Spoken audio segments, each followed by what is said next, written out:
These are several pieces of poems I call a group that belong to a playlist of things that never end. The first is a humorous little piece called The Trials of Files by Travis Bickley. I was filing my fingernails the other day when my secretary said, "That's not the way. File your index finger first, for filing elsewise is a curse." That can't be so. And I did not mince words about terminal digital sequence. The alphabet's the way to do it, with pinky finger next. Nope, you blew it. M for middle fingers next. Just like I told you, your filing's hexed. And after middle, what's next to come? Why, pinky, then ring, and lastly thumb. Now my hand has all been filed, my secretary just typed and smiled, and I walked away with my handy filing, my secretary just typing and smiling. Filing can be such a bummer when those who do it are much dumber, so secretaries do the task that those around them always ask. For how else would my filing go? I'd probably end up filing toe. So here's to all my secretaries, here's to all my typists. Accept my praise and what it is, and file it, I insist.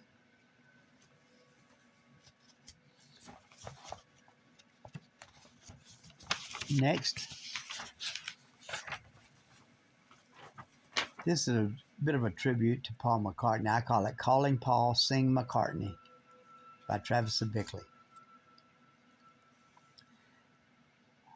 Sing the symphonies of your soul. Sing to fans and critics, bold.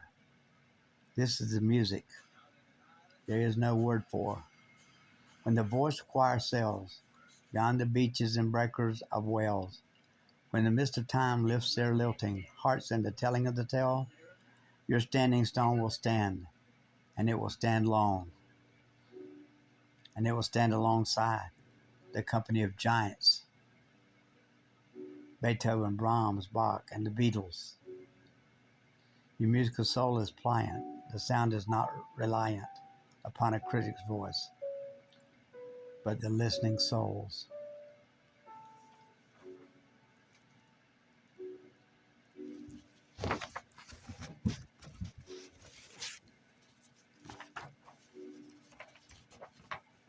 This one is a bit more somber.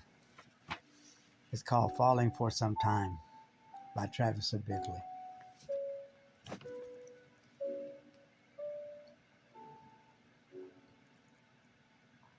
Falling for some time I had been, falling for some time. For months, in fact, I had been falling in the act of desperation. I mean, I had made a mistake and my chute didn't open. I had kept myself on track until I pulled the ripcord. It did not open. I fell upon the sword of Damocles. To my knees, I fell upon the sword of Damocles. And so this sword that hangs above me does not bother me more, but then it does not bother me less. So what if I forget all this? Maybe there will come a time when I can say goodbye to all these misapprehensions and all my anxieties. But then again, who's to say that this is the way to be? Who's to say that this is the way one should act? What are we but strong animals with a slightly advanced ability to survive, eh? What are we? I am the homeless man. I saw him. I saw him standing in the early cold November wind, and the rain, well, it was dampening. It was dampening to his spirit, which kept him glued to that street corner, kept him glued there with that sign in his hand. We'll work for food. Surely his was no con job. Why would he stand there in all that misery, trying to make it through another day, preparing to meet another cold, blanketless night, as he had just done? Why would this thin, frail, probable alcoholic, family abandoned, and most likely, and rightly so, be standing here otherwise? Because he was a statue.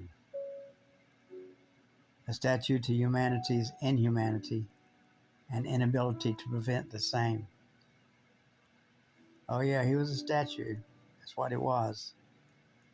A historic marker that I passed with only a glancing acknowledgement and then went on my way and on about my day. In a closed, comfortable, automated environment of mediocre success and perhaps some contentment, but still without a heart. When you think you've had enough, it is stunning how others continue to feed you unrequested. You know you. You know you don't need it, but here it is, excess. You bloated barrel of unnecessary girth, unneeded roundness. And they feed you and laugh because they are not the ones. They are not the people of obesity. They can tie their shoes. They can limbo. They can disco. They can arise from a seated position and actually leave the chair behind. They can open the cupboard and actually leave those goodies on the shelf. But what are those thin, frail, limp bodies that die from diet? Those that cannot contain the breath of life any longer. Those who are tossed in piles of Nazi death counts because they could no longer process nutrition. Those whose large eyes and vacant stares of death tell you they could not live on just the breath of life. They needed more. They needed strength to chew and teeth to chew with. They needed stomachs for transfer and not for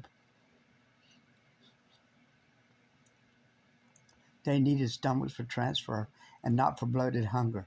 That donut dessert to Jackie Gleason could have been a hunger sate to Benny Stein. But Jackie never knew Bernie. The person nor Bernie the hunger, or Bernie the dead Jew, e pluribus unum, my man. But how can one keep the hills from piling up? How can one keep the ditches of death from filling? The Hutus and the Tutsis know. They love and embrace the ones who burns the fields and reaps men's souls, the ones who burns men's souls but reaps no fields. They love the way the blood flows. So quickly at first, and the gasping living bodies struggle to keep it in. Then more slowly as time and breath grow short, finally,